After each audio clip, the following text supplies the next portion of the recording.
Hi everyone. In this video, we're going to go over how to install VISTA from scratch. So I will go to Blackboard and then download this PDF file. And I like to open this PDF file in the PDF itself. And so that way I can put it in my half of my screen, and then the other half is to do the installation. So if this link is not working, you can just copy and paste this link into your browser. Then it will show you the files that you need.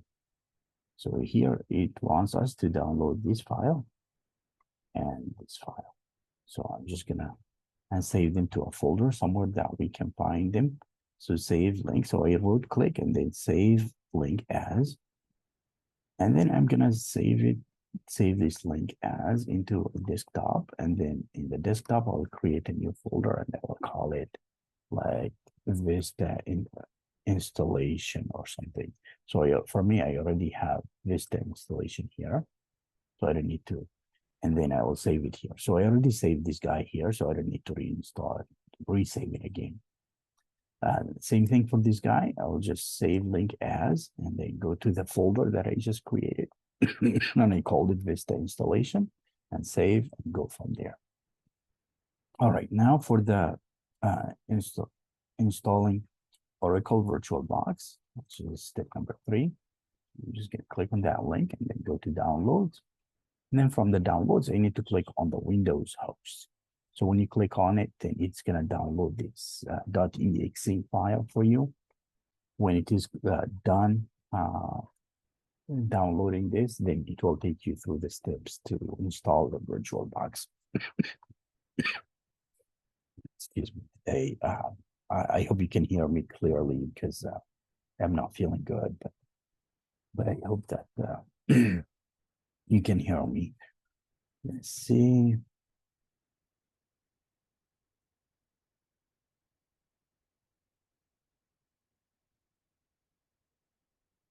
All right, so then I will click on this guy, or I can find it in my download folder as well, but I will click on it from there.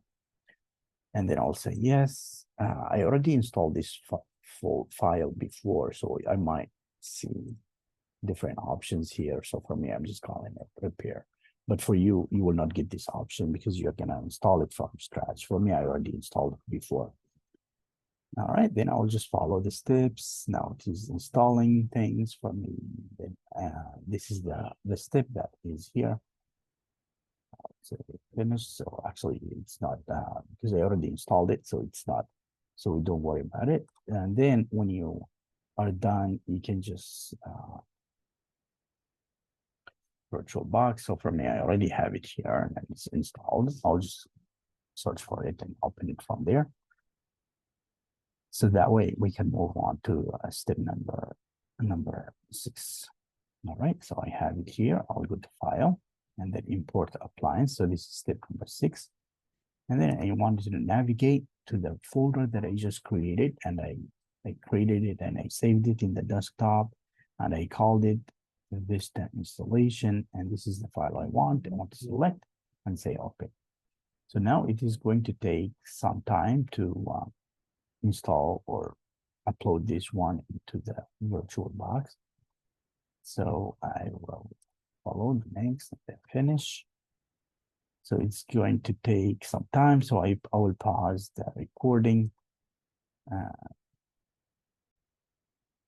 Right, it just finished now installing this file here, and then now I can follow the steps. So I already have done all of this, and I'm at this point here. So now it is asking me to click on. So now we are done with this step. Once finished, it should look like this. So this looks great. It looks like that. And it looks like part off. Now let's move on to step number 10. So for step number 10,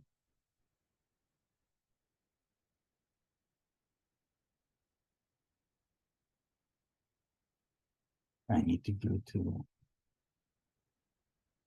the file that I already have here. And then I need to click on this guy and then say yes. Next, install. It's gonna install this.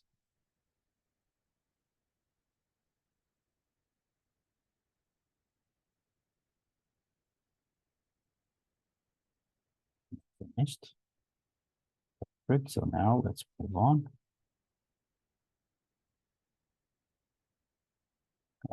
Through those steps, and then now we need to launch VISTA for education. So we need to go to the virtual box and then select. So this is the virtual box. Select this guy and click on start. Some of you might have problem here, and I have a solution for you. But let's click on this guy. So for me, it will work fine. Looking at it here, it will power. It's powering on. So some of you might have an error here. It might say something about hypervisor is not enabled or some issues. And I have a solution for you for that. It's because your BIOS are not enabled, and I will take you through the steps. Or provide you with video to take you through the steps how to enable your BIOS or virtualization BIOS. All right, so for this guy, I'll wait for it. All right, so now we are ready. This one is good. And this is exactly what we want. We want to reach this step and then go to the desktop. So now we can just go to the desktop. We should already have by now created this folder will create by itself through this process. And then we'll click on that and then click on chart, CPRS. And then again, based on the instructions, we have here all capitals, all cap. This one will be Dr. One, no spaces, and then this one, Dr. One dot, and then say okay. All right, we should be able to get in there.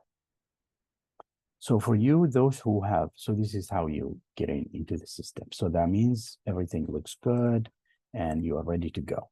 However, if you are facing that issue that I mentioned, it is telling you when you try to go to the